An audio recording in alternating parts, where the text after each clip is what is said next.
Bonjour à tous et ravi de vous retrouver sur Public Sénat.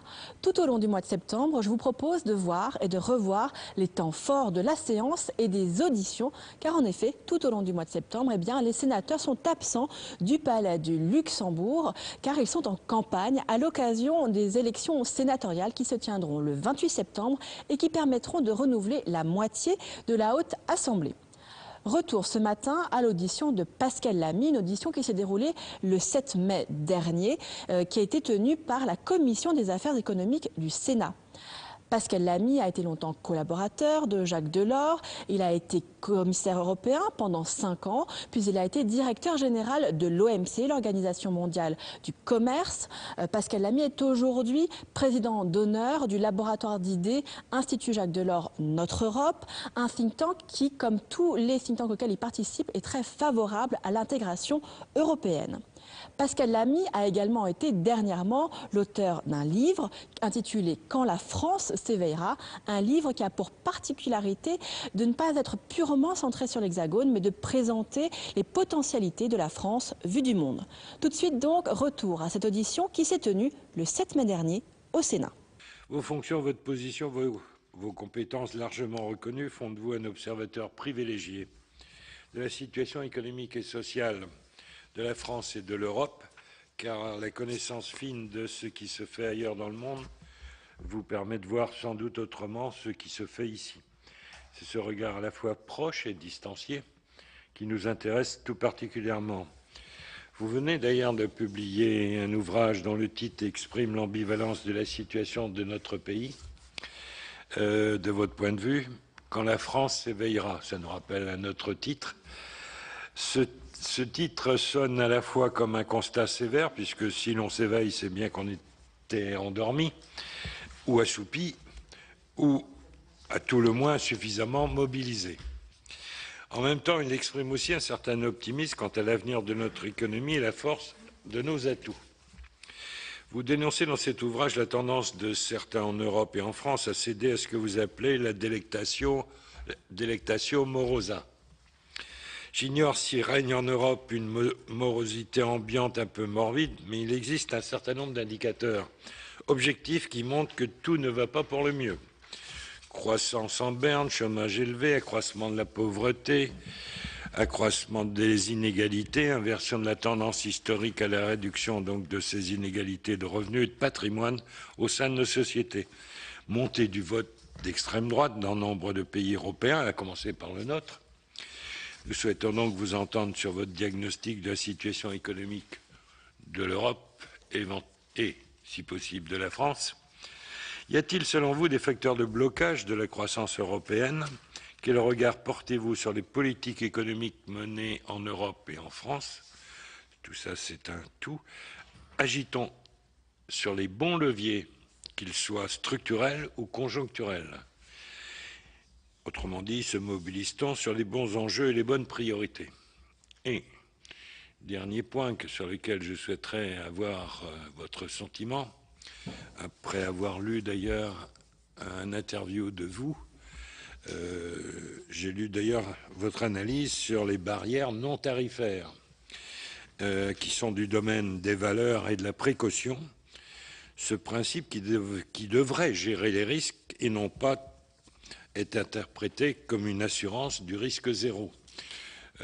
Ceci, bien entendu, en vue des négociations qui sont en cours entre les États-Unis et l'Europe. Et les barrières non tarifaires sont évidemment, en particulier, je pense aux normes que pourraient nous imposer les États-Unis par rapport à nos pratiques concernant la santé et l'environnement en Europe. Voilà. Je vous laisse la parole et je pense qu'après votre intervention, il y aura des échanges avec les sénateurs et sénatrices. Merci. Merci, Monsieur le Président. Merci pour cette invitation. En préparant cette discussion, j'ai réalisé que c'était la première fois depuis 40 ans que j'apparaissais dans cette maison libre de toute contrainte institutionnelle. Et donc avec une parole qui est ma seule responsabilité et qui n'engage aucune des institutions auxquelles j'ai appartenu, dans lesquelles j'ai travaillé, que parfois j'ai dirigé, dans la République française, dans l'Union européenne ou au niveau international. Et pour tout dire, ça fait drôle, mais c'est pas désagréable. Enfin, j'espère que c'est un point de vue que vous partagerez. Je vais très brièvement introduire la discussion, puisque je ne suis plus porteur d'une doctrine institutionnelle, d'un discours institutionnel, en répondant aux deux questions que vous venez de poser. D'abord sur les perspectives de l'économie européenne, et ensuite sur cette affaire de traité transatlantique dont la négociation a commencé au mois de juin de l'année dernière. Pas anormal à la veille d'élections européennes qu'on s'intéresse à ce sujet, enfin, je dirais, et je sais que cette maison, de ce point de vue, a toujours été une exception. Le Sénat a toujours, et c'est mon expérience, et je vous ai donné une indication de la durée de cette expérience, a toujours manifesté un intérêt particulier pour les questions européennes. Il y a un savoir-faire, une approche qui, je le dois dire, est rare dans nos institutions et que j'ai toujours, en tout cas, éprouvé comme un soutien à l'intégration européenne, même si, évidemment, il peut y avoir des nuances politiques ici ou là. Alors, si on prend la longue vue, pour regarder non pas sur le passé, mais sur l'avenir, en gros, les 10 années qui viennent,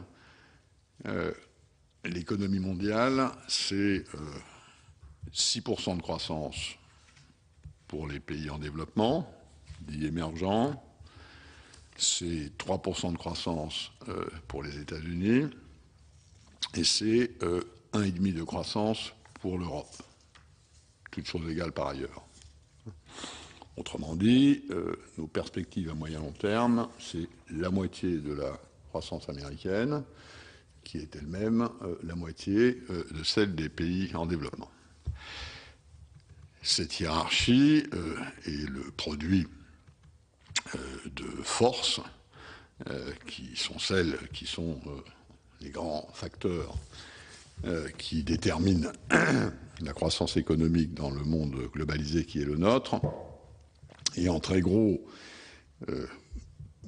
pourquoi ce 1,5% européen? Très simplement, c'est la somme de 2% de productivité globale des facteurs par an, qui est ce que nous avons connu à peu près au cours des 10 dernières années. Et, disons, c'est le haut de la fourchette de la prévision, moins 0,5%, qui est la baisse annuelle tendancielle de la population active en Europe. Donc la production européenne, la dynamique de production européenne, c'est la productivité globale des facteurs, plus la croissance des facteurs, sauf qu'il y a un des facteurs qui décroît, qui est la population active. Et ce 2% de productivité, en projection moyenne et longue, je le répète, est le haut de la fourchette. Donc ce 1,5%, toute chose égale par ailleurs, c'est le haut de la fourchette. Si la productivité est à 1,5% au lieu de 2%, le taux de croissance à moyen terme de l'Union européenne, c'est 1%. C'est évidemment une perspective assez sombre,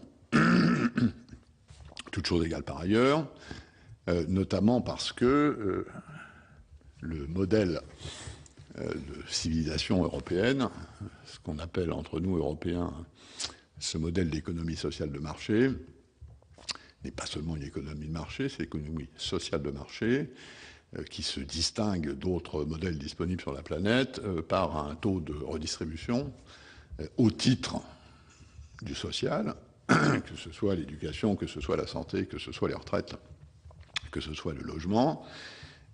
Nos pays européens dépensent beaucoup en redistribution. C'est ce fameux chiffre que Mme Merkel cite depuis 2 ans sur toutes les tribunes. L'Europe, c'est 7% de la population mondiale, 20% de la production mondiale et 50% des dépenses de sécurité sociale dans le monde. ce qui est une manière de dire que c'est beaucoup. On peut, et certains le feront, trouver que c'est trop. On peut aussi, ce qui est mon cas, trouver que c'est au fond ce qui fait notre vraie identité européenne dans le monde d'aujourd'hui et de demain, à condition d'accepter que ce n'est soutenable comme modèle qu'avec une croissance qui permet de le nourrir. Quand vous avez une grosse partie de votre économie qui fait l'objet d'une redistribution, inévitablement, le débat politique est toujours assez vif sur les conditions de ce partage. C'est un problème que les Américains, par exemple, n'ont pas vraiment, compte tenu de leur système économique et social. Chez nous, naturellement, identitairement, si je puis dire, cette question est importante, et mon sentiment pour ce qui vaut, c'est que, en gros, en dessous de 2%, le système se crispe. Au-dessus de 2%, le système retrouve, si je puis dire, une respiration normale. Alors, on peut discuter, hein, tout ça est très schématique, mais je dis cela parce que ce problème d'une faible croissance européenne, pour autant qu'on puisse la prévoir, et toutes choses égales par ailleurs, n'est pas seulement un problème économique, c'est pas seulement un problème conjoncturel, c'est pas seulement un problème de chômage, et nous savons que nous avons un taux de chômage très important en moyenne en Europe aujourd'hui, même s'il est distribué de manière un peu différente selon les pays, ça va plus loin. Hein, c'est un problème en quelque sorte de nature identitaire. Si nous ne trouvons pas un chemin de croissance de l'ordre de 2%, alors nos peuples, dans leur identité, seront insatisfaits avec les conséquences que cela produit. Faiblesse et force en très très gros de l'Union européenne dans le monde contemporain. On vient d'identifier la première et la principale des faiblesses, qui est la démographie. Nous sommes le seul continent qui vieillit à ce point en Europe dans les 10 ou 20 années qui viennent. Nous serons d'ailleurs suivis par la Chine dans les décennies qui suivent, qui paieront à ce moment-là cette politique incroyablement intrusive dans la nature humaine, qui est la politique d'un enfant par ménage. Je n'insiste pas là-dessus, ces perspectives sont connues. Deuxième faiblesse structurelle dans le jeu des chaises musicales de la répartition des ressources énergétiques, l'Europe a été mal dotée. Nous sommes de très très gros importateurs d'énergie, et ceci nous met en quelque sorte en situation de dépendance à la fois stratégique, mais aussi du point de vue de la compétitivité, dans la mesure où les producteurs d'énergie ont tendance à utiliser l'énergie la moins chère chez eux et à exporter une énergie légèrement plus chère. Et c'est évidemment encore plus vrai depuis la révolution du gaz de schiste aux États-Unis, qui reste, dans les 10 années à venir, notre concurrent principal. Troisième ère de faiblesse, qui, elle, n'est pas structurelle, mais qui est malheureusement installée pour l'instant, qui est le rétrécissement de la part de la frontière technologique qui est occupée par les Européens dans le monde d'aujourd'hui. Il y a 20 ou 30 ans, l'Europe occupait, disons, à peu près 30% de la frontière technologique, les Américains entre 40 et 50%. Aujourd'hui, si on regarde ce qui se passe dans les technologies de l'information, dans les nanotechnologies, dans les biotechnologies, de manière très approximative, la part que l'Europe occupe dans cette frontière est de l'ordre de 15, maximum 20%. Les États-Unis sont probablement à 60%, et un certain nombre de pays émergents commencent à occuper, si je puis dire, les 10 ou 15%, sur lesquels ils pénètrent au fur et à mesure que leur niveau d'éducation, d'élaboration de la propriété intellectuelle, de production d'ingénieurs s'élève. Ça n'est pas irrémédiable, mais c'est une tendance lourde dont nous devons bien être conscients, parce que les produits de demain, ce qui fera l'objet de l'activité économique, de ce que les consommateurs rechercheront, de ce que les producteurs de biens et de services devront satisfaire, ce sont des choses de plus en plus immatérielles, dans lesquelles, si je puis dire de manière vulgaire, le contenu en jus de cervelle devient de plus en plus important et le contenu en huile de coude de moins en moins important, et ceci évidemment est un enjeu crucial du point de vue des systèmes de formation. Dernier facteur de faiblesse qui elle aussi n'est pas structurelle mais qui est là, c'est la relative faible productivité du secteur des services en Europe. Si vous comparez, par exemple, la productivité de l'économie américaine et de l'économie européenne, les Américains jouissent d'un avantage comparatif important en matière de prix des services, parce qu'ils ont un marché intérieur des services à la hauteur d'une population de consommateurs qui est bien moins important que la nôtre, mais leur marché de services est un marché intérieur, alors que nous savons qu'au niveau européen, ça n'est fait aujourd'hui que à quelque chose de l'ordre de 30 à 40%, et encore, alors que c'est fait, disons, à l'ordre de 80 à 90% dans les biens. Ceci va plus loin que la considération du seul secteur des services, dans la mesure où l'économie moderne intègre de manière de plus en plus considérable l'industrie et les services. C'est très difficile dans le monde d'aujourd'hui, et a fortiori dans le monde de demain, de faire une frontière entre ce qui est de l'industrie, ce qui est des services. Et si vous regardez la valeur ajoutée de beaucoup d'objets, disons d'artefacts qui ressemblent à des produits industriels aujourd'hui, en réalité, vous apercevez que l'essentiel de la valeur ajoutée, ce sont des services. Hein. Si vous prenez votre tablette ou le téléphone mobile avec lequel Marie-Noël est en train de consulter Internet, eh bien, si on prend ce petit objet, ça ressemble à un produit industriel. Hein. On a une usine qui a produit ça. Simplement, là-dedans, il y a 5% de valeur ajoutée industrielle, qui est le truc en plastique, éventuellement en aluminium. Il y a la valeur des terres rares qui ont été manipulées pour faire les puces qu'il y a là-dedans. Et le reste, c'est tout du jus de cervelle. Hein, c'est des programmes, c'est des brevets, c'est du design, c'est de la distribution. Face à ça, où sont les forces ? Il y a une force essentielle, qui est celle que nous devons, nous, Européens, exploiter davantage, qui est notre masse, notre taille, qui est la largeur et la profondeur de notre marché, que ce soit dans la concurrence internationale ou que ce soit dans l'obtention des progrès de productivité qui sont disponibles.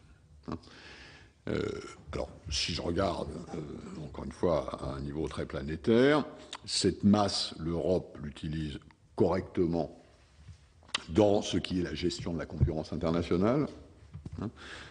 Au cours des 10 dernières années, les parts de marché internationales de l'Europe n'ont pratiquement pas bougé, alors que les États-Unis et celles des États-Unis et du Japon se sont très nettement effritées. Et donc, globalement, la gestion par l'Europe de sa relation avec l'économie internationale, la mesure dont elle respire avec cette économie en termes d'exportation et d'importation au niveau européen, est de bonne qualité.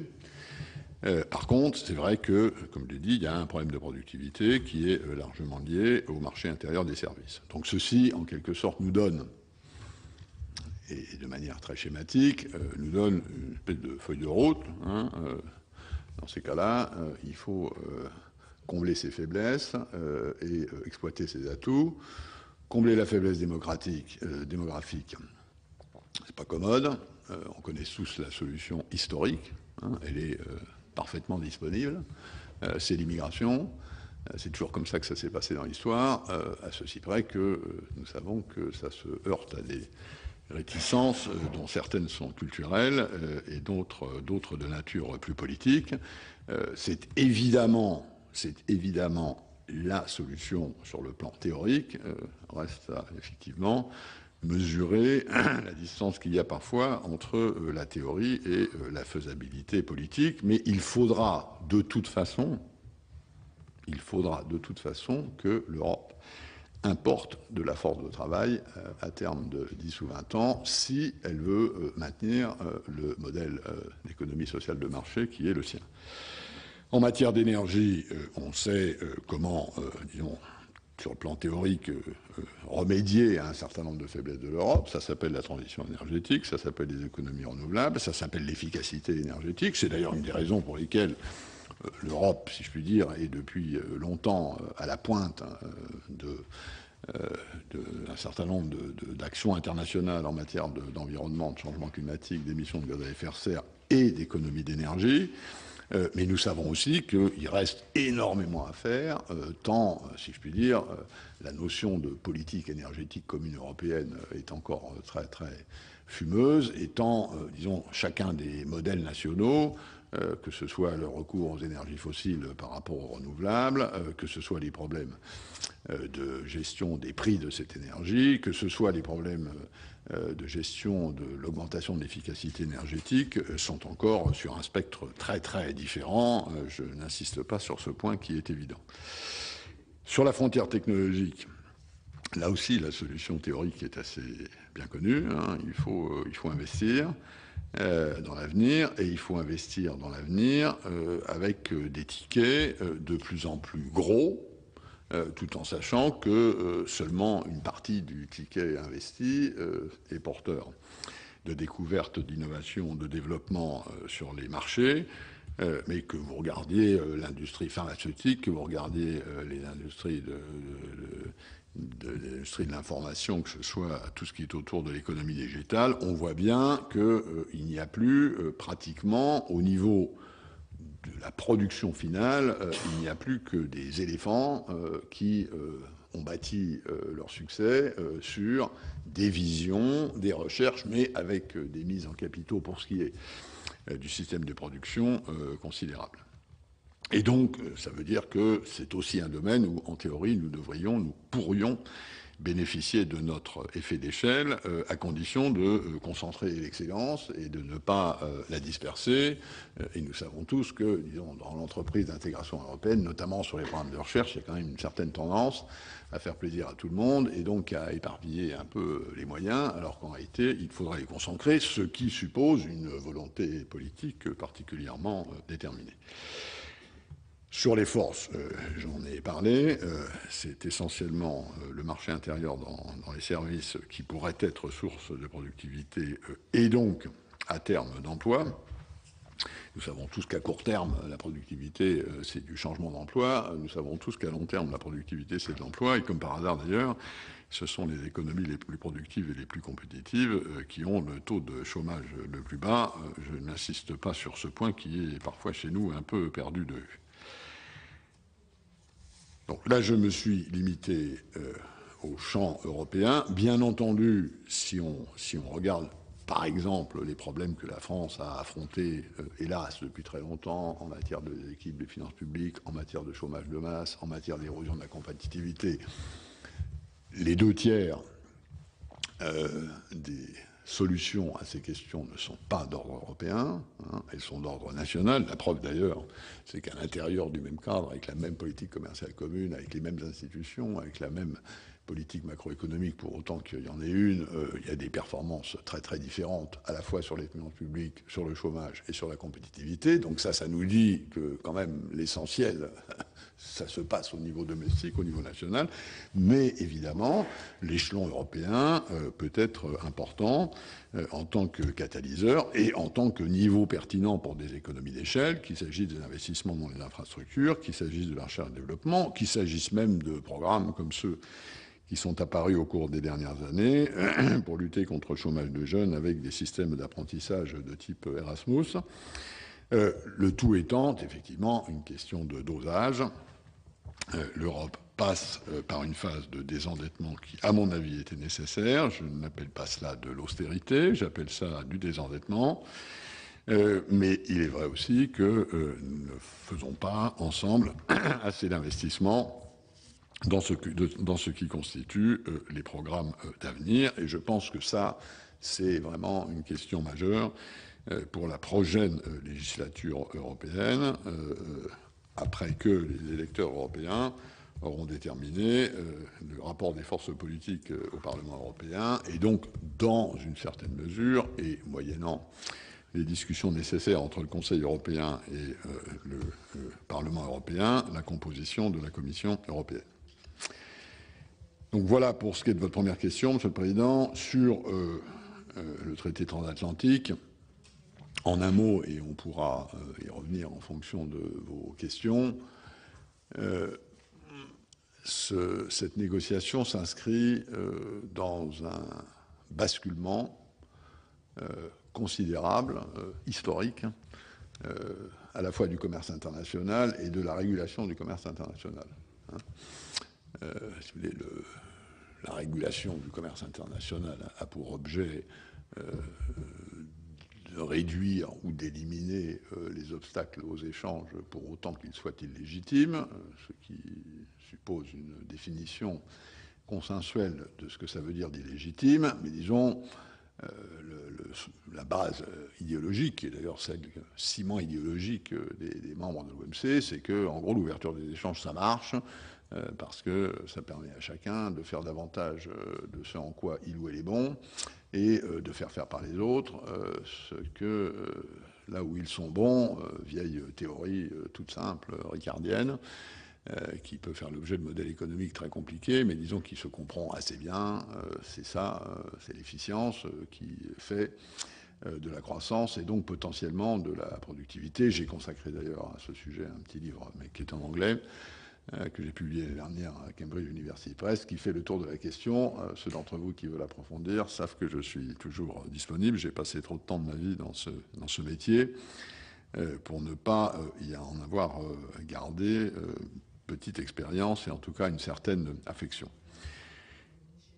Réduire les obstacles aux échanges, depuis en gros 2 millénaires, depuis que le premier traité de commerce a été signé entre le roi de Crète et le pharaon d'Égypte, ça consistait à réduire des mesures qui étaient des obstacles à l'échange et dont l'objet était de protéger les producteurs nationaux de la concurrence étrangère, pour diverses raisons, type droit de douane. Ce monde est en train de mourir, de se terminer.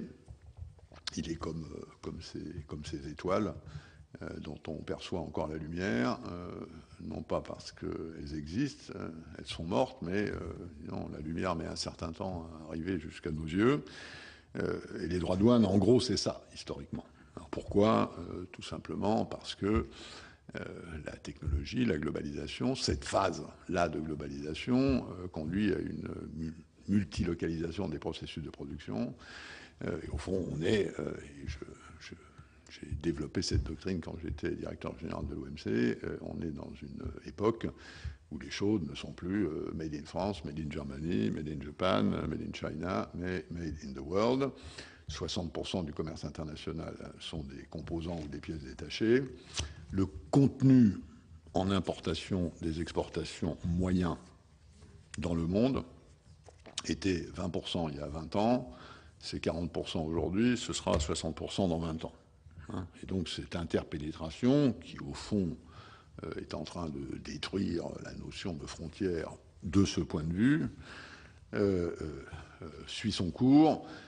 Et pour cette raison, c'est bien sûr qu'il y a des disciplines y compris celle de l'OMC, ont permis de passer, en tout cas, de ne pas céder à des tentations, à des pulsions, et donc à ne pas produire de choc protectionniste. Le commerce international a remarquablement résisté à la crise économique, mais ce n'est pas ça l'essentiel. L'essentiel, c'est qu'à partir du moment où plus de la moitié de vos exportations dépendent de votre contenu en importation, shooter dans vos importations, ça veut dire démolir la compétitivité de vos exportations. C'est aussi simple que cela. Donc ce monde-là est en train de se terminer. Est-ce que pour autant le commerce est libre ? Non, parce qu'il subsiste et se multiplient d'autres obstacles au commerce d'une autre nature.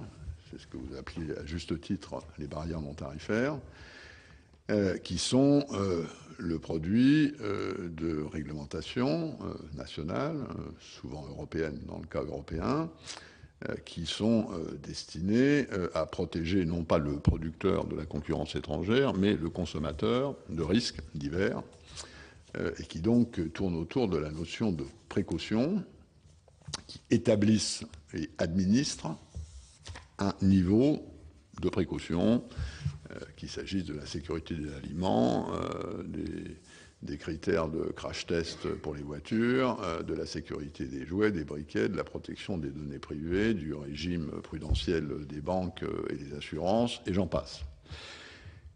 Ces mesures se multiplient dans le monde au fur et à mesure que, disons, le progrès et le développement permettent à des femmes et à des hommes de se préoccuper d'autre chose que de savoir si eux ou leurs enfants vont manger le lendemain, ce qui est finalement une assez bonne nouvelle. On s'intéresse à des choses qui sont de l'ordre des valeurs. Simplement, ce faisant, on juxtapose des échelles de valeurs qui sont parfois très différentes. Et donc, la question de l'avenir, en termes de régulation de l'échange international, ça n'est plus de réduire ou d'éliminer ces obstacles eux-mêmes. Personne ne va changer son standard de maximum de résidus de pesticides dans les fleurs coupées pour favoriser le commerce international. Aucun Parlement ne ratifiera ça. Et donc, le jeu n'est plus d'éliminer ces obstacles. Il est d'éliminer ce qui fait problème, c'est-à-dire la différence entre ces obstacles. Et ça, c'est un exercice évidemment beaucoup plus compliqué, qui est de l'ordre de la convergence réglementaire, concept d'ailleurs que les Européens connaissent assez bien, parce que c'est au fond ce qui a fait la différence entre le marché commun d'avant 92 et le marché intérieur d'après 92. Quelle est la différence? C'est en gros de la convergence réglementaire sur les normes et les standards. C'est évidemment, encore une fois, un enjeu très très différent. Il est en partie encadré par les règles de l'OMC et notamment par l'accord sur les barrières techniques au commerce et par l'accord sur les mesures sanitaires et phytosanitaires, mais il n'est encadré que dans les principes. Les organisations, les organes de régulation, aussi bien au niveau national qu'au niveau international, quand il y en a, qui sont responsables de ces normes, de ces standards, ne sont pas des organes commerciaux. Ce sont des organes parfois scientifiques, parfois techniques, mais l'idée parmi ces régulateurs dont l'objectif est la protection et la précaution, l'idée qu'ils vont négocier entre eux des standards communs, que ce soit pour les harmoniser ou que ce soit pour en accepter la reconnaissance mutuelle, est une idée assez compliquée. Et ça, c'est l'objet de ce traité transatlantique. Si vous regardez les échanges euro-américains, c'est à peu près 1 000 milliards de dollars par an. La partie marchandise, bien de ce commerce qui est soumis à des droits de douane, est assez faible. Disons, le droit de douane moyen entre les États-Unis et l'Europe aujourd'hui, c'est de l'ordre de 2,5%. Donc, l'ouverture de l'échange transatlantique, qui fait du sens du point de vue des gains d'efficience, c'est 80% de la convergence réglementaire. Ça consiste à faire en sorte que les voitures américaines et les voitures européennes aient les mêmes standards de sécurité, que les crash tests soient sinon identiques, du moins équivalents, qu'on se mette d'accord sur la norme de déchlorination des poulets, parce qu'on sait bien qu'il faut laver les poulets quand on produit dans des usines à poulets. Il va falloir se mettre d'accord sur les questions de protection des données privées. Tous sujets qui sont, pour un certain nombre d'entre eux, très sensibles, très délicats, parce que la manière dont vous percevez le risque et la manière dont vous gérez la précaution est assez étroitement corrélée avec une échelle de valeur. Un risque, c'est quoi? C'est quelque chose, si ça se produit, c'est moins bien que si ça ne se produit pas. Il y a tout de suite du bien et du mal dans la symbolique qui s'exerce en gestion de la précaution. Et ça, c'est, je crois, une question majeure. Et mon sentiment, et là je vais m'exprimer avec précaution pour que mes propos ne provoquent pas de problème, mon sentiment, c'est que cette négociation a été lancée comme une négociation classique. Au fond, il y a la chose et il y a le nom. On lui a donné un nom, on l'a associé à un narratif qui ressemble à un accord classique, comme l'Union européenne en a signé avec la Corée, avec le Canada récemment, et comme les États-Unis en ont signé avec les pays d'Amérique latine. Bon. Or, c'est un animal de nature différente. Et la différence de cette nature, à mon avis, mériterait d'être mieux expliquée, mieux soulignée, ne serait-ce que pour répondre à des questions légitimes, qui viennent d'ailleurs des deux côtés, comme par hasard, et qui consistent à se demander si une telle convergence va se faire au détriment de la précaution. Il peut y avoir des soupçons légitimes, et notamment en Europe, que finalement l'Europe est un continent très précautionneux, que les États-Unis sont un continent beaucoup plus habitué au risque, et que donc ceci va se faire au détriment d'un niveau de précaution auquel, disons, les Européens tiennent pour des raisons identitaires. Bon. Je crois qu'il faut regarder ça avec un peu de recul. Hein. Il y a des tas d'endroits, et j'en connais, des tas de secteurs techniques, où la précaution américaine est supérieure à la précaution européenne. Prendre qu'un exemple, il n'y a pas de voiture diesel aux États-Unis.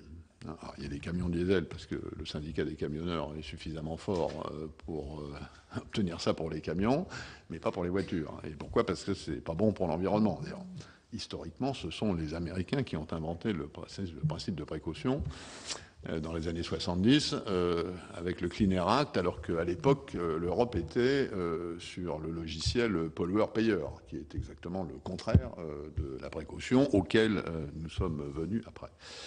Et donc, ça, c'est un enjeu important. Mon sentiment personnel, c'est que cette négociation, qui sera longue, complexe, qui donnera lieu à beaucoup de débats, et il faut, compte tenu de la sensibilité des sujets abordés, qu'elle donne lieu à débat et à transparence. Mon sentiment, c'est qu'à la fin, ça s'alignera sur le niveau de précaution le plus élevé de chacun des deux côtés. Je ne vois pas, personnellement, c'est mon expérience de négociateur commercial dans ces domaines, même si ce sont des domaines qui ont été moins négociés que les obstacles précédents, je pense que c'est comme ça que ça terminera. Simplement, c'est très difficile tactiquement, quand on démarre une négociation, de dire, bon, bah, finalement, ça va être simple, on va prendre le niveau de précaution le plus élevé des deux côtés, sans, comme ça, rentrer dans la technique. Parce que qu'est-ce que ça veut dire dans la pharmacie, dans la chimie, dans l'automobile, dans l'agroalimentaire? Ce serait, au fond, la manière la plus simple d'obtenir l'objectif, mais on sent bien que pour des raisons tactiques et politiques, cette suggestion est un peu utopique, mais je crois que c'est dans cet esprit-là qu'il faut se placer. J'en termine là pour laisser autant de place que possible à vos questions. Merci. Et donc, Monsieur Vaugrenard. Et merci, Monsieur le Président. Je voulais vous interroger, Monsieur Lamy, sur les quelques points que vous avez abordés, et également sur les quelques déclarations que vous avez faites ces dernières semaines. Mais venons-en d'abord au point que vous avez abordé, notamment sur les différences entre la France, l'Europe et le reste du monde, en quelque sorte. Vous avez indiqué que la croissance des pays émergents dans les années à venir allait être de 6%, aux USA 3%, en Europe 1,5%. Les questions de productivité, certes, sont à prendre en considération et sont importantes. De la même manière, les investissements dans le cadre de la recherche et de l'innovation, on voit combien ils sont différents en France avec le reste de l'Europe et encore plus avec les pays émergents et les États-Unis. Il y a une question qui n'a pas été abordée, c'est les questions aussi monétaires. Il nous est arrivé d'auditionner Louis Gallois lorsqu'il avait en responsabilité EADS et fréquemment il nous disait la différence de parité entre le dollar et l'euro nous pose manifestement des problèmes concurrentiels qui sont importants. Ne pensez-vous pas que la Banque centrale européenne devrait être plus audacieuse en matière de politique monétaire pour faire diminuer la parité de l'euro face au dollar. Une note récente de Bercy indique les avantages de la dévaluation de l'euro. Si l'euro était dévalué de 10%, ça pourrait entraîner la première année une augmentation du produit intérieur brut de notre pays de 0,6%, au bout de la troisième année 1,2%, avec les conséquences au niveau de l'emploi qui seraient chiffrées à 30 000 emplois supplémentaires la première année, 150 000 la troisième année. Les chiffres sont toujours sujets à caution, bien entendu, mais ça mérite quand même qu'on en débatte et j'aimerais avoir votre point de vue sur cette question-là. Deuxième aspect, vous avez été directeur général de l'Organisation mondiale du commerce. Vous venez d'évoquer les questions de convergence élémentaire. J'ai toujours été étonné, et beaucoup d'autres bien entendu, et notamment la Confédération européenne du syndicat, sur le fait qu'on acceptait des pays venir à l'Organisation mondiale du commerce sans avoir des exigences élémentaires par rapport à leur acceptation des critères minimums déterminés par l'Organisation internationale du travail. Ce qui manifestement a pour conséquence un dumping social évident, et c'était le sujet à l'ordre du jour de la Haute Assemblée hier, avec une concurrence déloyale qui va également dans le même sens. Donc j'ai toujours été surpris. Donc quels ont été les obstacles qui font qu'on ne peut pas exiger, on n'a pas exigé tout au moins les normes minimums imposées par l'Organisation internationale du travail avant d'accepter qu'un pays rejoigne l'Organisation mondiale du commerce avec les avantages manifestes que cela avait. Troisième point, Monsieur Lamy, je veux revenir sur les déclarations que vous avez faites dernièrement, indiquant notamment qu'il était peut-être utile de mettre en place un SMIC jeune et donc des petits boulots. Entre 2008 et 2011, en pleine période donc de crise économique, financière et sociale, dans notre pays, il faut savoir que 10% des plus pauvres ont vu leur pouvoir d'achat diminuer de 3,4% entre 2008 et 2011. Dans la même période, les 5% les plus fortunés de notre pays ont vu leur pouvoir d'achat croître de 3,5%. Je vais rappeler deux autres chiffres. 10% des plus riches aujourd'hui sur notre territoire accaparent 50% du patrimoine national. 50% des moins fortunés s'en partagent 7%. Donc la question, selon moi, qui se pose, c'est une question plus de redistribution, finalement, des richesses globales, des efforts partagés entre ceux qui ont la possibilité de faire des efforts, plutôt que de s'attaquer aux jeunes qui vont probablement être la génération de prix l'après-guerre qui risque de vivre moins bien que l'ensemble des générations qui les ont précédées.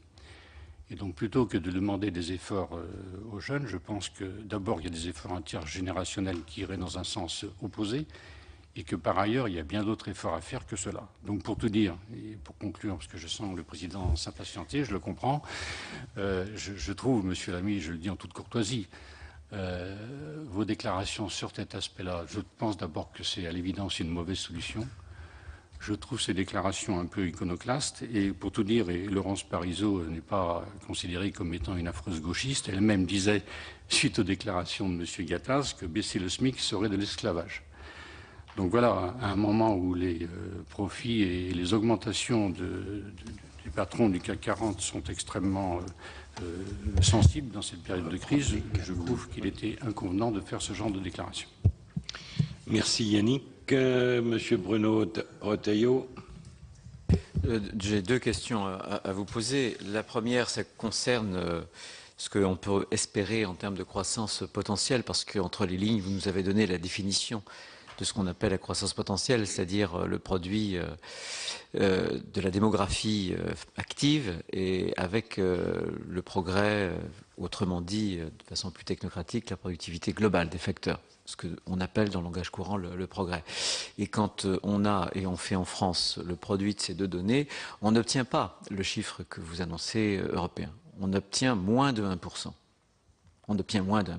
C'est à peu près le consensus des économistes. Donc on est loin des chiffres même que vous sembliez annoncer pour différentes raisons, mais je vous pose cette question. Est-ce que vous pensez vraiment que la croissance potentielle est à 1,5 pour la France pour les 2 ou 3 prochaines années, ou est-ce que la croissance potentielle est plutôt à 1, voire 0,8 ou 0,9%? C'est important pour un certain nombre de débats que nous avons, et notamment pour la fameuse trajectoire budgétaire. La deuxième question, vous appartenez donc à ces hauts fonctionnaires qui ont sillonné le monde. La France, sans doute, était un peu lointaine dans vos préoccupations du village global. Vous avez sûrement lu le dernier livre d'Hubert Védrine. Vous voyez, je choisis mes auteurs. Et Hubert Védrine dit à un moment donné, il ne faudrait pas que l'Europe devienne l'idiot du village global. Bon. D'ailleurs, cette question rejoint un peu la question sur l'aspect monétaire que Yannick Vaugrenard a appelé. Il y a quand même ce qui me choque, bien sûr, les théories pour tous ceux qui ont fait et qui se passionnent toujours pour la science économique, on connaît hein, les théories ricardiennes, mais on sait aussi que entre la théorie et la pratique, il y a parfois des béances, il y a des souffrances, et on doit observer que mettre en concurrence directe des populations où les enfants travaillent, où on a un quasi-esclavage, avec des populations de travailleurs où on a intégré, Dieu merci, un haut niveau de protection sociale, à un haut niveau de protection environnementale, ça peut peut-être marcher en théorie, mais vous avez en pratique d'énormes clashs. Alors moi je suis parfaitement d'accord avec vous sur le fait que la multiplication des échanges internationaux, je suis passionné par le numérique, donc je sais très bien que ça crée plus d'interdépendance. Et je suis pour cette interdépendance. Mais il faut aussi réintroduire un peu de concret, un peu de réel, parce qu'on n'est pas dans un village virtuel. Et je pense que quand, par exemple, on essaie de faire des efforts, c'est plutôt positif d'ailleurs globalement, pour réduire le coût du travail en France, mais qu'en même temps, avec le yen renminbi, qui est une monnaie très sous-évaluée, que le dollar est aussi une monnaie très sous-évaluée, à quoi servent nos efforts là. Évidemment, dans la zone euro, ça peut fonctionner, mais au-delà, il y a cet aspect.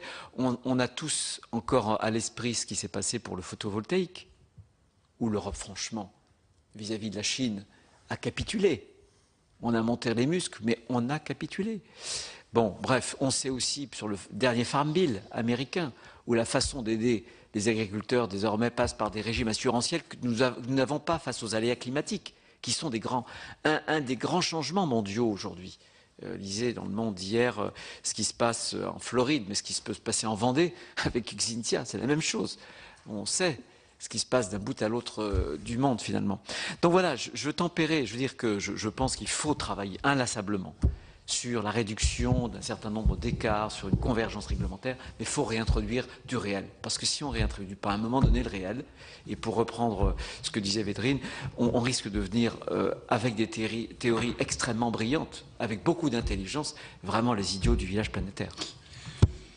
Merci. Marie-Noëlle Lienemann. Plusieurs réactions. La première réaction, c'est quel bilan peut-on tirer du grand mouvement de libéralisation mondiale?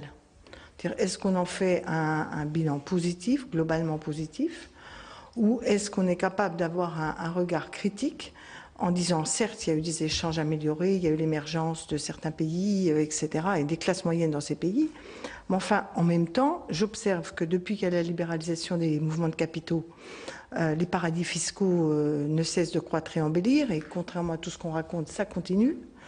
Que par ailleurs, les États qui certes pouvaient avoir des prurites nationalistes, mais qui quand même incarnaient une certaine souveraineté populaire, nous sommes des républicains, nous croyons à la souveraineté populaire, qu'elle soit française, européenne, mondiale, enfin on pense que c'est quand même les peuples qui déterminent leur destin, et ben c'est fini, puisque les multinationales n'ont vu leur pouvoir que se diviser, que les normes internes qu'elles mettent sont parfois plus importantes que les normes édictées par les puissances publiques.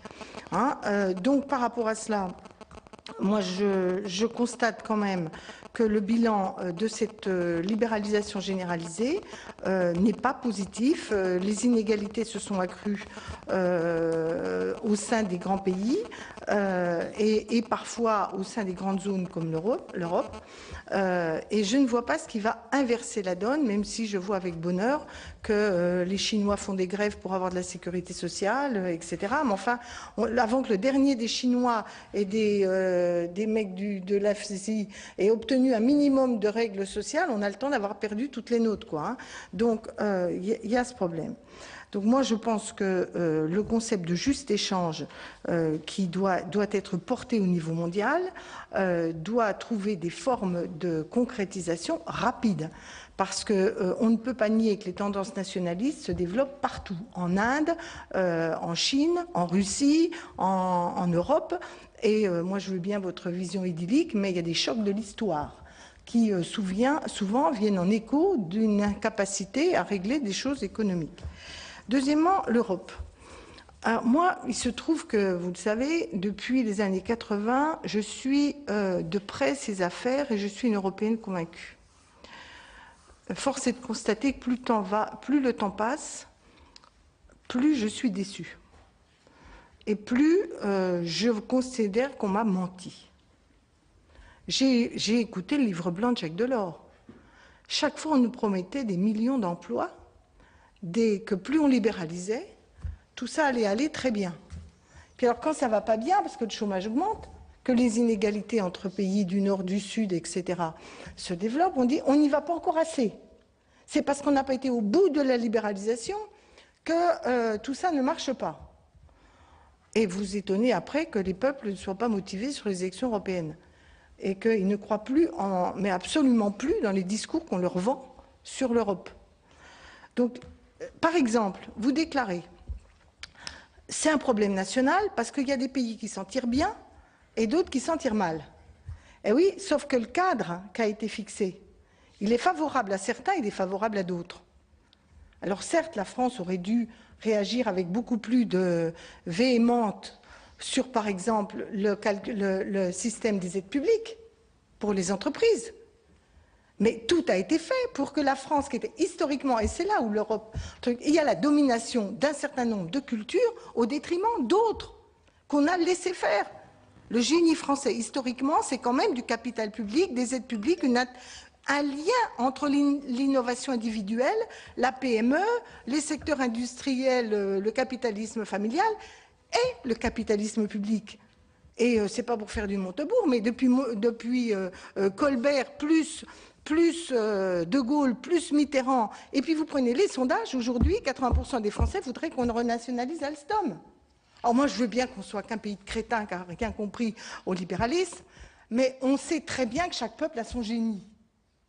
Et on a expliqué en Europe que le génie français était disqualifié parce que l'idéologie dominante, c'était le libéralisme généralisé et pas d'aide publique. Je ne dis pas qu'il fallait garder les mêmes nationalisations, etc., mais il fallait nous laisser l'espace d'une mutation. Non, suppression des aides publiques, privatisation, et les pans entiers de l'industrie disparaissent. Et après, on dit « Ah, les Allemands sont géniaux ». Forcément, le système est construit pour eux. L'Eurofort les favorise. Bon, donc, moi, je veux bien ça. Je constate que les autres pays d'Europe du Sud sont dans une situation où il n'y a pas que nous, les brels. Hein.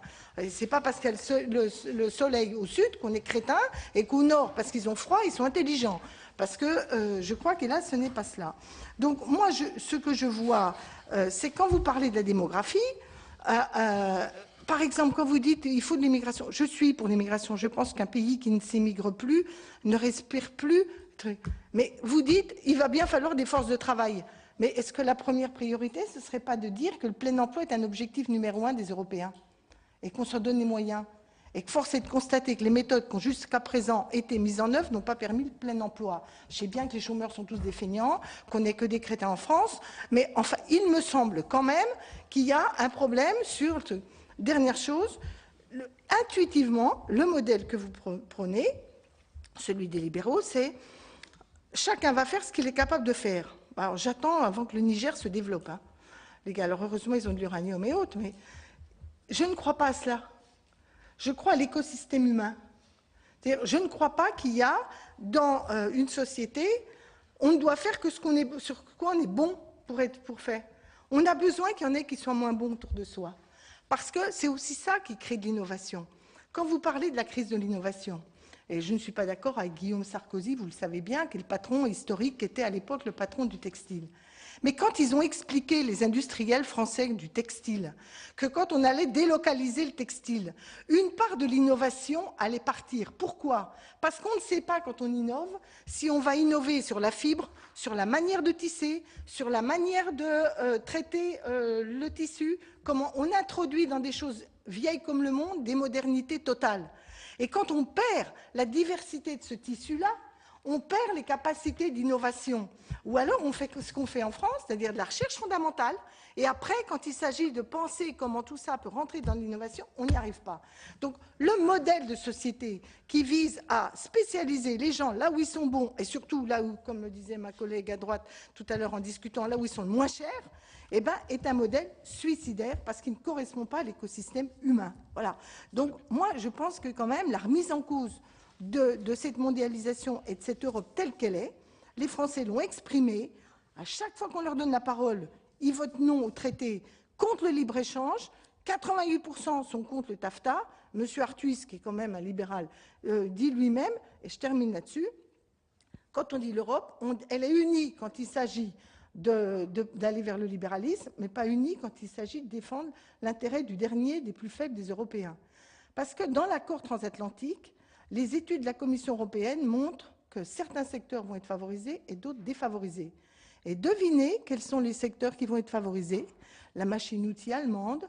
Et quels sont les secteurs qui vont être défavorisés? L'agroalimentaire et l'agriculture française. Alors moi, je veux bien que ce soit l'intérêt général de l'Europe, mais il n'y a pas d'intérêt général de l'Europe qui sacrifie un bout de l'Europe au profit d'une autre. Merci. Il nous reste encore 3 demandes de parole après les 2 interventions relativement longues. Monsieur Lenoir. Bien, Monsieur le Président, c'est une invitation à ce que je sois plus court. Bien, je vais essayer de vous satisfaire. C'est que pour vous, c'est un exercice. Écoutez, de temps en temps, il faut faire des efforts. Bien, Monsieur Lamy, je voudrais d'abord vous poser 2 questions qui sont en fait des questions que beaucoup se posent autour de nous. Est-ce que vous pouvez confirmer qu'au fond, on est entré dans une phase de désindustrialisation de la France? Beaucoup de personnes autour de nous nous disent mais nos industries sont en train de partir. Et, ce que disait Marie-Noëlle Lienemann est tout à fait juste. Quand on visite des ateliers industriels, pas forcément de très grands ateliers, on s'intéresse aux machines-outils qui sont utilisées. D'où viennent-elles? On pose toujours la question. Bon, rarement la France, on me dirait, plan machine-outils, ça remonte à déjà quelques dizaines d'années, on s'y est cassé les dents. Mais est-ce que vous n'avez pas le sentiment quand même qu'aujourd'hui, on est en train de faire ce que les Britanniques ont connu il y a déjà pas mal d'années? Bon, au fond, l'industrie s'en va au bénéfice du développement des services sans pour autant compenser, bien sûr, les emplois qui sont détruits. Et puis, de toute façon, est-ce qu'un pays comme le nôtre n'a pas besoin d'un outil productif, que ce soit d'ailleurs dans le domaine agricole ou dans le domaine industriel? Bref, est-ce que cette désindustrialisation est pour vous une évidence? Est-ce qu'elle est fatale? Quels sont les remèdes? Une deuxième question que je me pose, j'ai eu l'occasion, lorsque j'étais député, de participer à plusieurs sommets de l'OMC. Vous étiez vous-même commissaire européen, je me souviens de Seattle, et je me souviens également de Doha. Au fond, on a l'impression que les pays industrialisés acceptent de discuter avec des pays émergents. Ça dure des années et des années. Pendant ce temps-là, les pays émergents s'organisent à notre détriment. Et puis que finalement, on est toujours un peu en retard, on court un peu derrière et qu'on se fait, dans les discussions menées au plan mondial, un peu avoir. Bon, c'est un peu l'impression que j'ai pu ressentir. Maintenant, 2 questions précises sur la France. Vous avez dit, vous étiez un homme libre, donc je vous pose des questions sur lesquelles vous allez pouvoir vous exprimer librement. Vous avez eu raison d'aborder la question de l'énergie.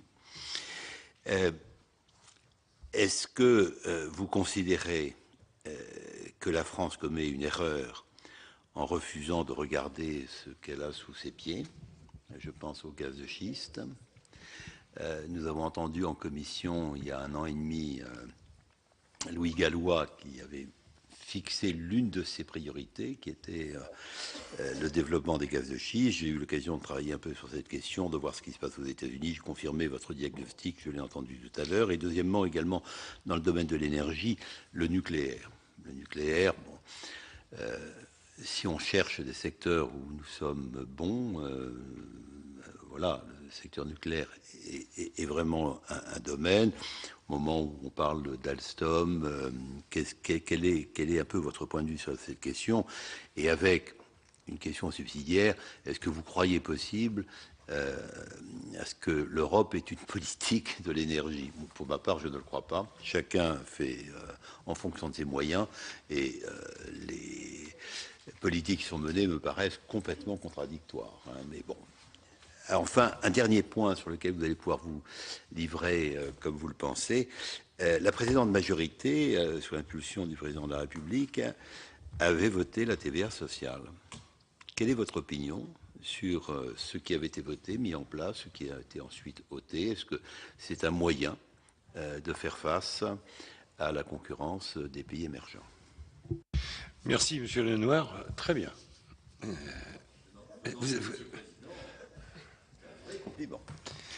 Monsieur Claude Dilat. Oui, merci, Monsieur le Président. Ce sera une question simple et, je pense, rapide, même si quand on commence comme ça, c'est mauvais signe. Mais oui. Non, là, je vais essayer d'une... Oui, la question, Monsieur Lamy, est dans la suite de vos propos sur la nécessité de convergence. Vous avez parlé de convergence réglementaire concernant la sécurité sanitaire, etc. Yannick Vaugrenard a parlé aussi de convergence en ce qui concerne le droit du travail, ce qui me paraît effectivement des choses tout à fait souhaitables si on veut organiser, pour ne pas dire réguler, le commerce international, en tous les cas le rendre plus juste.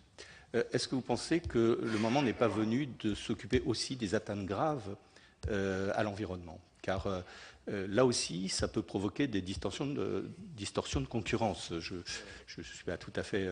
Enfin, c'est pas la même chose que ce que vient de dire Monsieur Lenoir, mais effectivement, l'énergie est importante et le coût de l'énergie est important dans la compétitivité. Or, quand on a des modes d'extraction non conventionnels des carburants, manifestement, ça revient moins cher, mais manifestement aussi, enfin moi je ne suis pas spécialiste, ça peut provoquer des dégâts sur l'environnement qui sont importants, de même que le traitement des déchets. Je ne parle pas seulement des déchets nucléaires, c'est pas peut-être le plus important effectivement, mais de tous les déchets coûtent cher.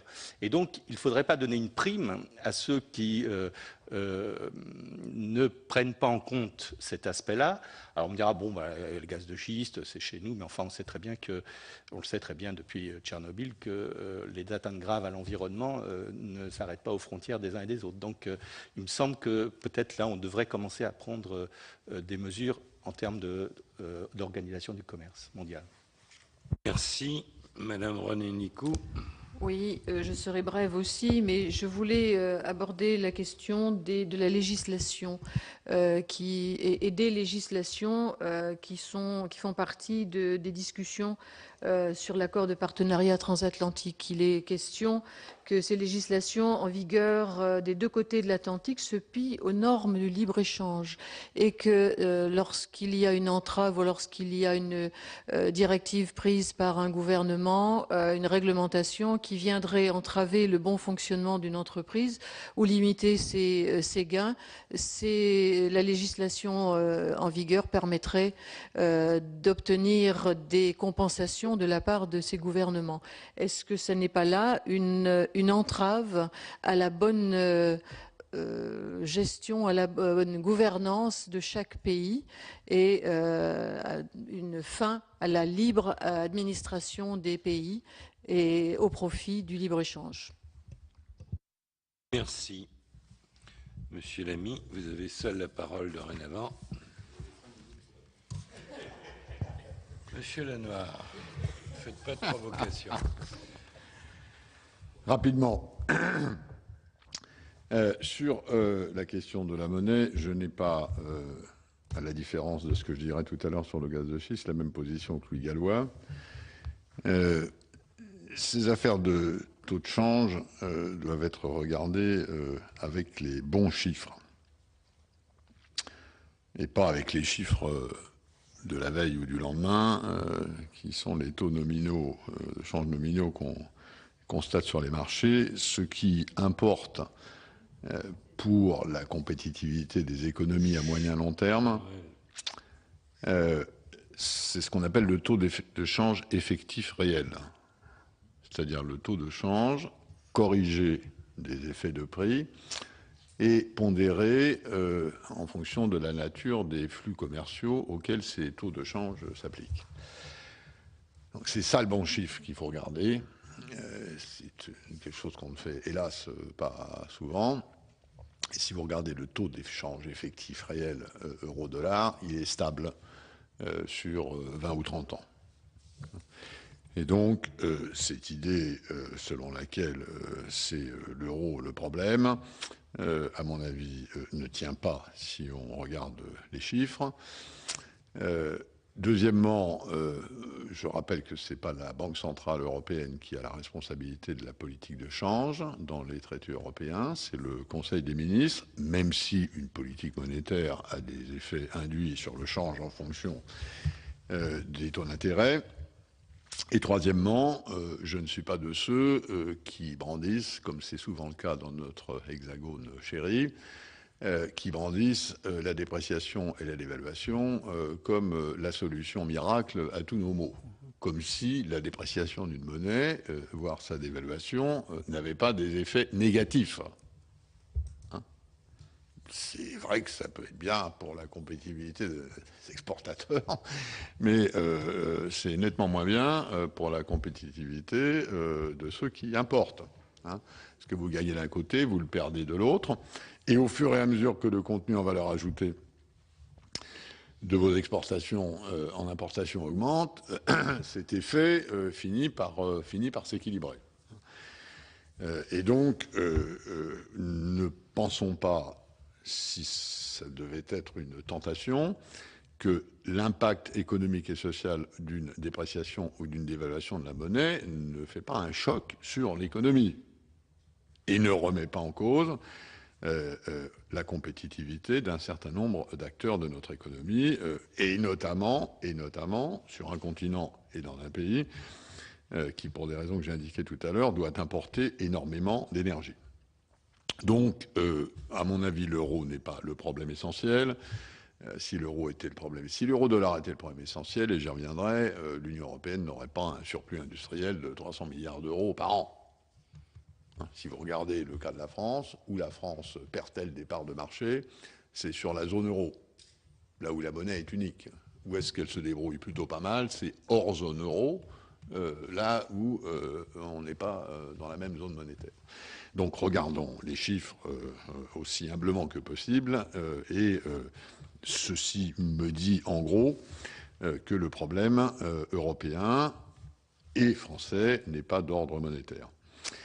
Sur les normes sociales internationales, vous avez tout à fait raison. D'ailleurs, quand j'étais commissaire européen, j'étais porteur d'un mandat qui consistait à, disons, établir un pont un peu moins pointillé qu'il ne l'est entre l'Organisation internationale du travail et l'Internationale nationale du commerce. Je l'ai fait quand j'étais DG de l'OMC du point de vue de ce que je pouvais faire, c'est-à-dire de ce que je pouvais faire sans que mon conseil général, qui représente tous les membres de l'OMC, ne me remonte les bretelles. La vérité toute crue, c'est que le système international est ainsi fait que les États décident à l'OMC les critères de la régulation du commerce international et ils décident à l'OIT les critères de la régulation des standards sociaux. Et ils décident à l'Union internationale des télécommunications, la répartition internationale des fréquences, et ils décident au Codex Alimentarius, qui est une filiale de l'Organisation mondiale de la santé et de la FAO, d'un certain nombre de standards pour la sécurité des aliments. C'est comme ça, nous vivons dans ce système depuis 1648. Les porteurs de la cohérence entre, par exemple, les règles du commerce et les règles sociales, ce sont 200 États-nations souverains. Et lorsque 200 États-nations souverains, ce qui n'est pas forcément toujours le cas, mais enfin disons en gros, souscrivent à des engagements et à des disciplines en matière de standards sociaux, ils doivent les respecter. Simplement, ce n'est pas une affaire qui est traitée du côté commercial, c'est une affaire qui est traitée du côté social. L'OIT a son propre mécanisme de règlement des différends. L'OIT peut autoriser des sanctions sur des pays qui ne respectent pas les standards sociaux. Simplement, pour des raisons diverses qui tiennent à l'équilibre des forces à l'intérieur de l'OIT, par exemple, le mandat qui a été donné au directeur général de l'OIT il y a 30 ans de mettre en place un mécanisme de règlement des différends, sérieux n'a jamais été exercé, parce qu'il n'y a pas, disons, la volonté politique chez les membres de l'OIT d'aller jusque-là. Hein, donc il ne faut pas mettre ça sur le dos de l'OMC ou de l'OIT d'ailleurs. C'est la responsabilité des États-nations souverains qui composent ces organisations. Ce que peuvent faire les exécutifs, et je crois que j'y ai participé et que c'est reconnu, y compris par un certain nombre de forces syndicales mondiales, j'ai été le premier à bâtir des ponts à peu près sérieux sur le plan des études, sur le plan du travail commun entre l'OMC et l'OIT, mais disons, dans la limite de ce que les Indiens d'un côté et les Américains de l'autre côté considéraient devait être la ligne jaune. Sur les petits boulots, je n'y reviens pas, je répète que je suis un homme libre et que mes propos n'engagent que moi, et donc j'espère que ça limite la portée de ces propos, mais en même temps, parce que je suis libre, je dis ce que je pense. Et pour moi, il ne s'agit pas de demander des efforts aux jeunes en termes d'augmentation des inégalités, il s'agit de trouver du boulot pour les jeunes. Point barre. Je n'aurais jamais dit ce que j'ai dit si on avait un taux de chômage des jeunes de 5 ou de 10%, comme en Suisse ou en Allemagne. Jamais je n'aurais dit ça. À 25% de chômage des jeunes, je pense que nous sommes dans une zone rouge. Et que quand on est dans une zone rouge, il faut remettre en cause quelques lignes jaunes. Hein, c'est aussi simple que ça. Je ne vous demande pas de partager ce point de vue.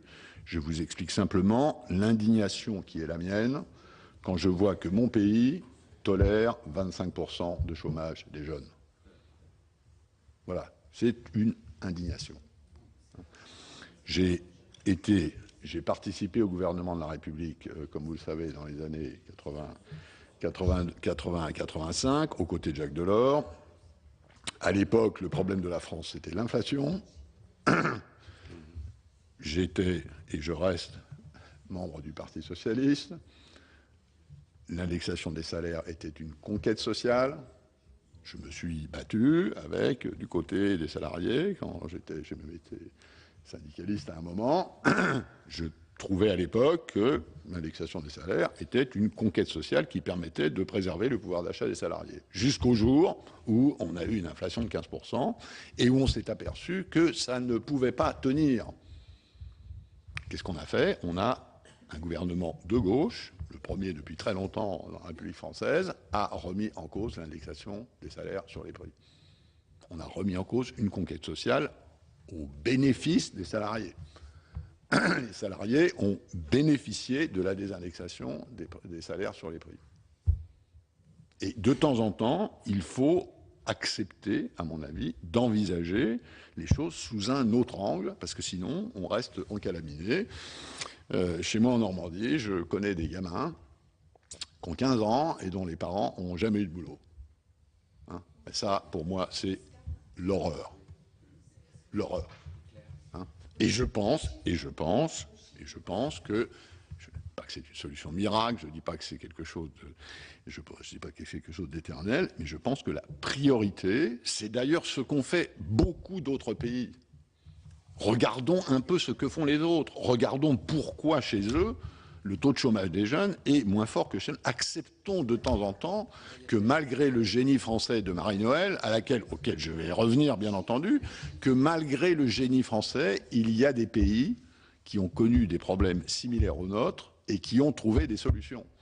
Hein, donc la question, c'est pas est-ce qu'il y a des solutions? Oui, il y a des solutions. La question, c'est pourquoi on ne s'engage pas dans ces solutions.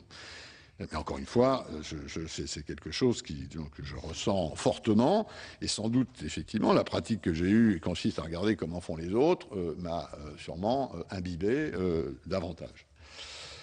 Sur le cas français, population, productivité, disons, taux de croissance potentiel de la France, effectivement, la mauvaise nouvelle, c'est que vous avez probablement raison, dans le cas français, on est probablement un peu au-dessous de ce potentiel européen. La bonne nouvelle, c'est que la raison pour laquelle on est un peu au-dessous n'est pas d'ordre démographique, au contraire. De ce point de vue-là, on se présente plutôt bien, c'est du côté de la productivité. Bon. Or, la productivité, ça se change mieux, plus vite et plus facilement que la démographie. Bon. Mais ça, c'est la bonne nouvelle, parce qu'on a une faiblesse là où, d'un certain point de vue, le potentiel d'action est le plus fort. Bon, moi, quand je suis dans une situation comme ça, je suis content. Hein, voilà. Bon, alors, j'y viens. Mais disons, c'est vraiment une affaire de productivité. Hein, et de compétitivité prix et de compétitivité hors prix, et nous savons ce qu'il en est. Gallois a tout dit et très bien sur cette question. Et si ça ne suffit pas, il suffit de prendre ce que le commissariat général au plan et à la stratégie écrit, qui à mon avis est de très bonne qualité, y compris sur des points sur lesquels je ne suis pas forcément d'accord. Bien. Donc là, il y a une opportunité pour la France. Hein, le fait que son potentiel soit plus bas, si on regarde les raisons pour lesquelles il est plus bas, alors ce n'est pas forcément une mauvaise nouvelle. Sur l'idiot du village global, je ne partage pas le point de vue de Hubert, qui le sait d'ailleurs depuis longtemps sur les questions européennes. Hubert est un eurosceptique de talent. Je suis un poste national poussif. C'est comme ça. Nous en débattons sur diverses tribunes. Il se trouve que son bouquin est sorti 3 semaines avant le mien. On part à peu près du même endroit, on arrive à peu près au même endroit. Simplement, c'est vrai que l'itinéraire entre les deux n'est pas forcément le même. Aucun chiffre ne vient à l'appui de cette légende française, ou disons, que partagent certains chez nous, selon laquelle l'Europe sera l'idiot du village global. Aucun chiffre. Un idiot du village global qui a 300 milliards d'euros d'excédent industriel, moi je veux bien être idiot tous les jours à ce prix-là. Hein, ça ne fait pas de sens. Toutes les analyses qui ont été faites de la politique commerciale de l'Union européenne, et l'Union européenne, comme d'autres, doit passer chez le docteur OMC une fois tous les 2-3 ans pour un check-up complet, qui fait l'objet d'un rapport public avec des chiffres publics et une discussion publique. L'Europe ne se protège ni mieux ni moins bien que des animaux comparables. Il n'y a aucune faiblesse structurelle dans la politique commerciale de l'Union. Donc cette idée, pour moi d'ailleurs, elle est très révélatrice de cette capacité que nous avons de temps en temps à nous auto-flageller, à dire vraiment, on est vraiment très mauvais, on est les idiots du village global. Forcément, c'est pas comme ça qu'on mobilise les troupes, et je pense que c'est une erreur factuelle. Et de temps en temps, il faut regarder les faits, et pas seulement les idées, les doctrines, les discours. Ça ne correspond pas à la réalité. Sur la Chine, est-ce que le renminbi est sous-évalué? Non, il ne l'est plus. Hein, c'est ce que nous dit le FMI, qui est disons, le grand arbitre des beautés en matière de taux de change. Le FMI, le renminbi, en taux de change constant effectif réel, s'est réévalué de 25% au cours des 10 dernières années. À court terme, c'est vrai, ils ont un peu décroché, mais ils savent très bien qu'ils n'internationaliseront pas leur monnaie, ce qui est leur objectif géostratégique, en ayant une monnaie faible. Il est vrai que le compte de capital de la Chine n'est pas libéralisé. Il n'y a pas besoin d'être libéralisé, d'avoir un compte de capital libéralisé pour appartenir au FMI, aussi étrange que ça puisse paraître d'ailleurs. Mais c'est comme ça, les règles internationales sont ce qu'elles sont. Aussi longtemps qu'on ne les change pas, elles sont ce qu'elles sont. Quant aux salaires chinois, c'est vrai qu'ils augmentent de 15% par an, et Marie-Noël a raison de dire que la bonne nouvelle, de temps en temps, c'est que les Chinois font grève. Et donc, petit à petit, l'excédent commercial chinois se réduit au fur et à mesure que la consommation intérieure prend le relais de la croissance chinoise.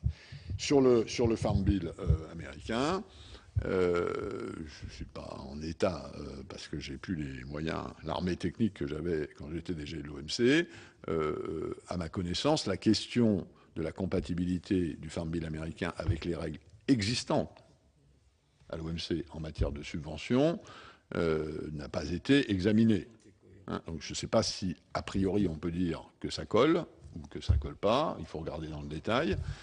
Mais évidemment, c'est évidemment quelque chose qui devra faire l'objet d'un examen à l'Organisation mondiale du commerce, éventuellement, d'ailleurs, pourquoi pas, à l'initiative de l'Union européenne, qui, disons, de temps en temps, a un peu, pas forcément la première, à soulever les questions de soutien à l'activité agricole dans le cadre et dans l'enceinte de l'Organisation mondiale du commerce pour des raisons qu'on comprend bien.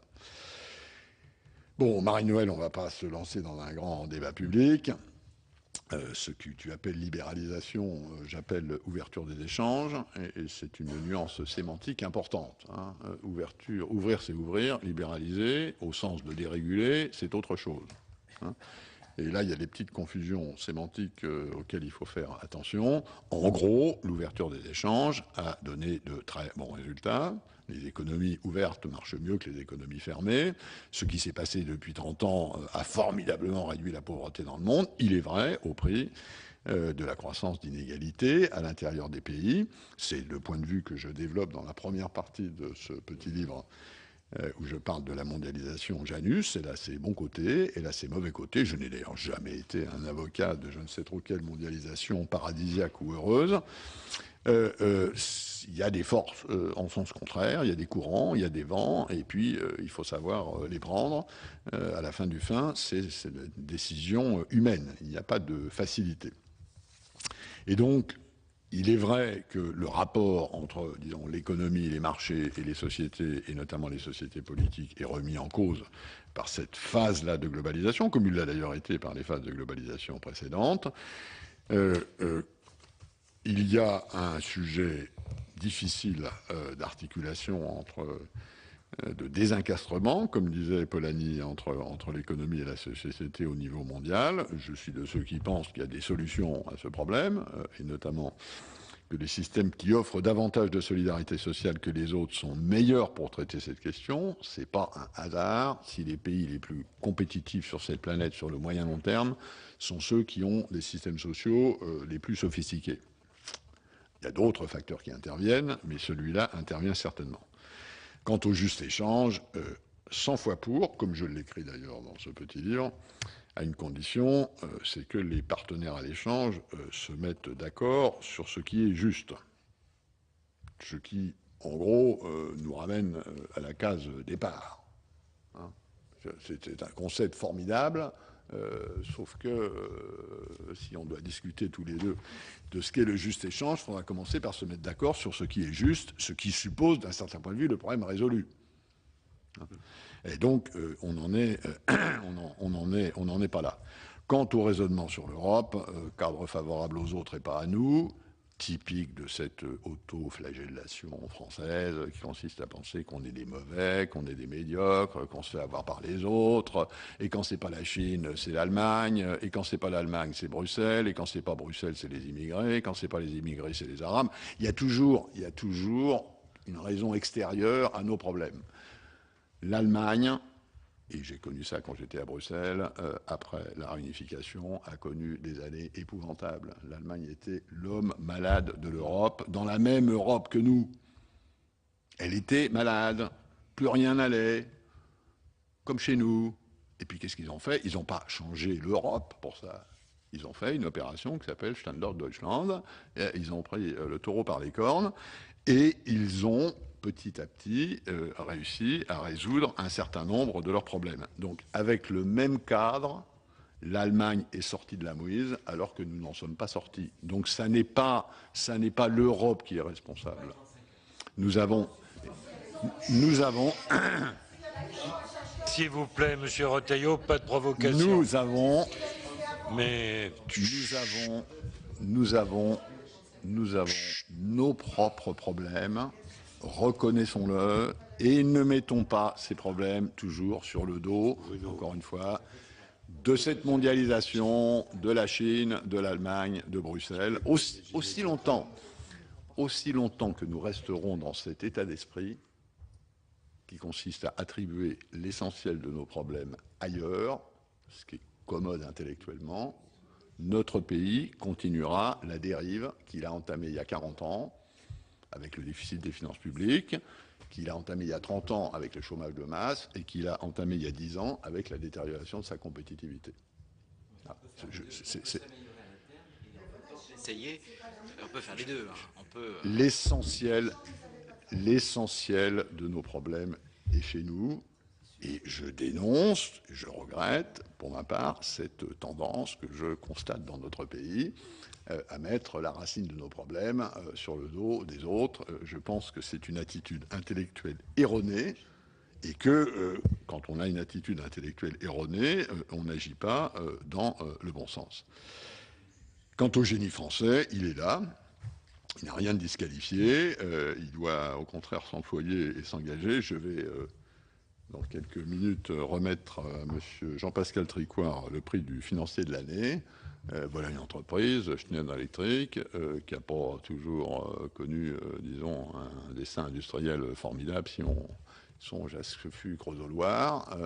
Voilà une entreprise mondialisée qui fait 95% de son chiffre d'affaires hors de France, qui est un succès formidable, qui est dans un métier d'avenir, qui est positionné sur les marchés émergents, typique du génie français, bien que Jean-Pascal Tricoire ne soit pas un produit de l'élite des grandes écoles, ce qui est peut-être d'ailleurs une des raisons pour lesquelles...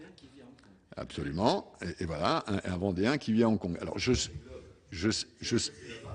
sais bien qu'un Vendéen qui vit à Hong Kong, ça dérange chez nous.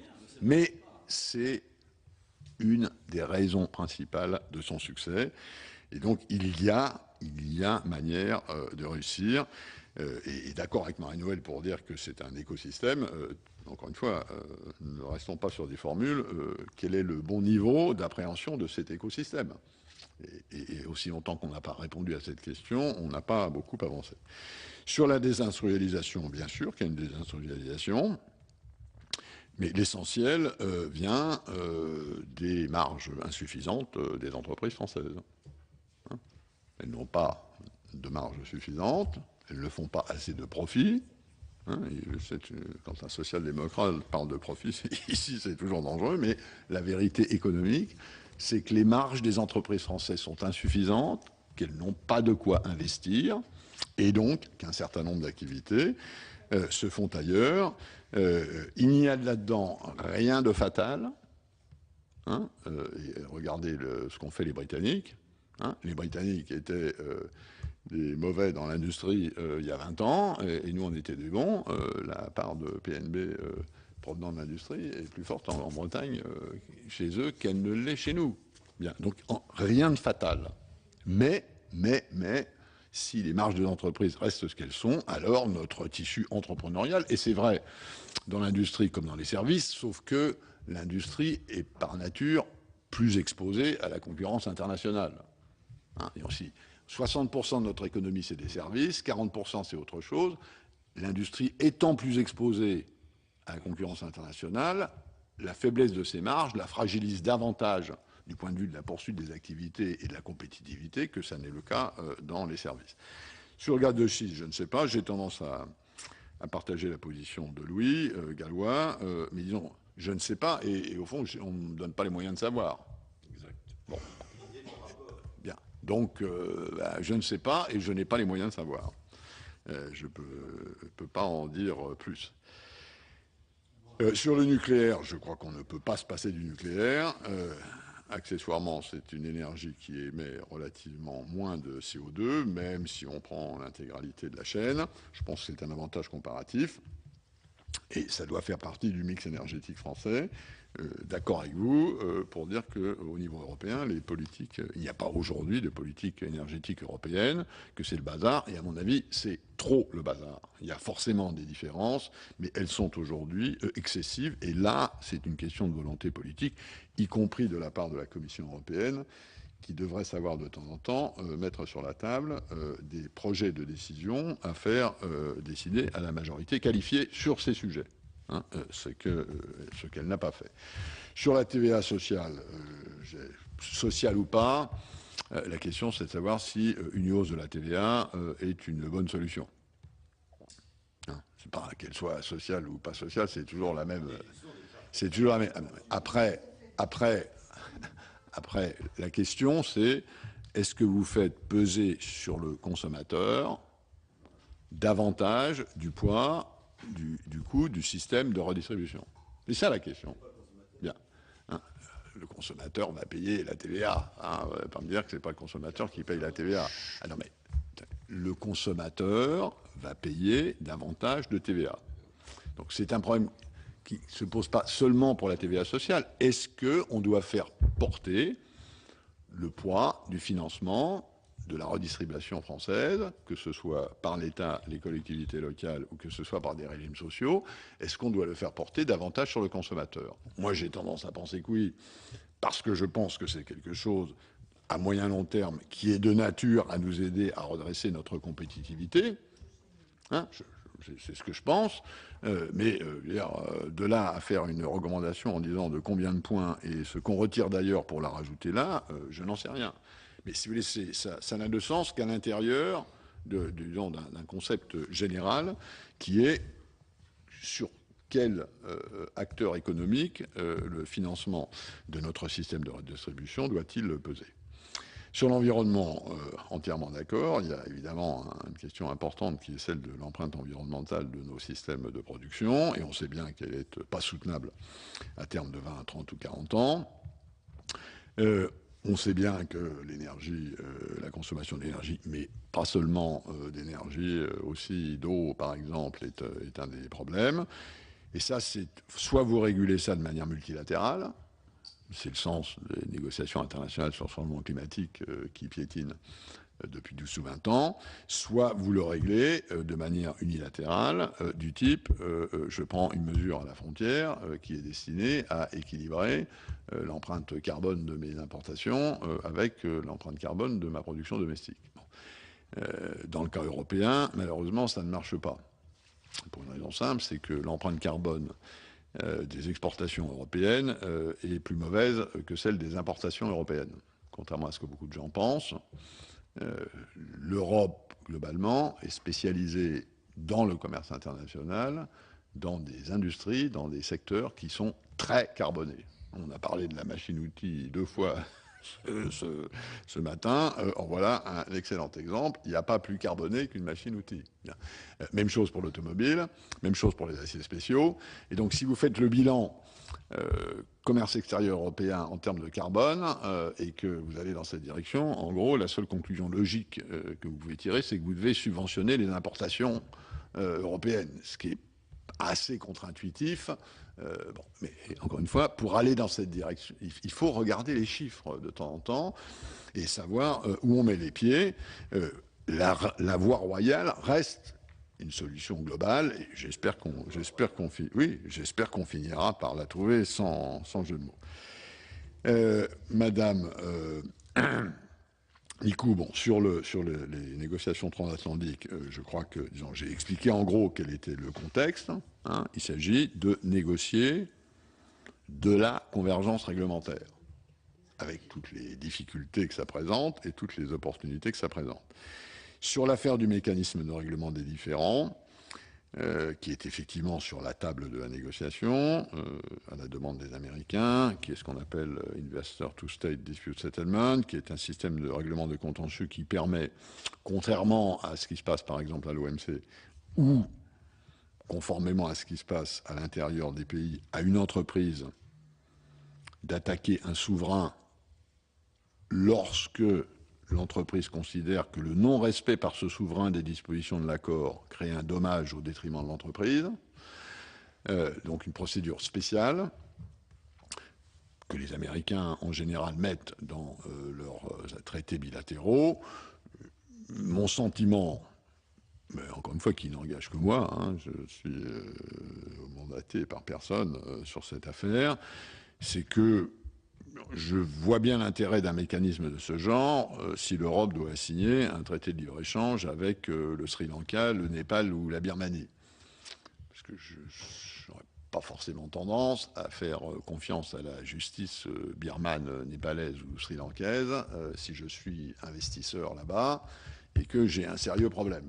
Donc l'idée d'avoir un dispositif juridictionnel séparé me paraît, disons, assez justifiée. Si je suis investisseur et que je veux que s'il y a un contentieux sur mes activités et mon investissement, ce soit fait selon les règles normales du droit. Bon. Dans le cas euro-américain, j'ai tendance à penser que, même s'il est compliqué, le système judiciaire, juridique américain est en gros de qualité standard, et que le système européen judiciaire est en gros de qualité standard. Les entreprises européennes peuvent attaquer le gouvernement américain sur l'espace américain. Les entreprises américaines peuvent attaquer les gouvernements, enfin disons les entités souveraines européennes sur l'espace européen. Donc, a priori, je ne vois pas, disons, l'utilité. Je ne vois pas l'utilité, a priori, je ne vois pas l'utilité d'un mécanisme de ce genre. Hein, autrement dit, je pense que les Européens peuvent faire confiance à la justice américaine s'il y a un litige, et que les Américains peuvent faire confiance à la justice européenne. Elles ont bonne réputation, elles sont parfois un peu compliquées, mais elles n'ont en tout cas pas la réputation de prendre des décisions dans le sens de celui qui donne la plus grosse enveloppe. Donc voilà ma position sur ce sujet. Merci. Je vous remercie d'avoir passé plus d'1 heure et demie avec nous et permettre ces échanges en tous les cas, même si sur un certain nombre de points nous avons, j'ai bien compris, quelques différences d'approche. C'est toujours intéressant d'avoir le point de vue dit complémentaire. Marie-Noëlle s'est enrichie ce matin, je suis persuadé. Donc, conforté. Surprise. Bien, je vous remercie. Le chômage des jeunes, c'est un chiffre sur les jeunes sur le marché. Si tu rapportes à la classe d'âge, tu te rendras compte que le chômage des jeunes en France est plutôt dans la moyenne basse de l'Union européenne, parce que nous avons beaucoup de gens scolarisés longtemps. Alors après, on peut dire, est-ce qu'ils sont tous bien scolarisés ou il faut Non, mais je m'excuse, mais c'est plutôt quand même positif que le niveau scolaire des trucs. Je ne veux pas dire que le chômage des jeunes n'est pas un problème. Ah bon, mais... au moins sur ce point, on est d'accord. Et j'espère qu'on est d'accord sur le fait que c'est un énorme problème, oui. Bien en sûr, plus d'être un problème. Sûr, mais je ne crois absolument pas la solution. Non, mais la théorie que la France serait complètement en déflagration par rapport aux autres, Marie-Noëlle. Je compare aux autres, c'est tout. Voilà pour cette audition de Pascal Lamy, qui a donc été auditionné par la Commission des affaires économiques du Sénat le 7 mai dernier. Vous avez pu l'entendre, Pascal Lamy a été notamment entendu comme directeur général de l'Organisation mondiale du commerce, un poste qu'il a occupé pendant 10 ans. Mais vous avez pu l'entendre, Pascal Lamy est également un économiste reconnu et très favorable à l'intégration européenne. Vous pouvez toujours voir et revoir toutes les auditions sur notre site publicsénat.fr. Très bonne journée sur les chaînes parlementaires.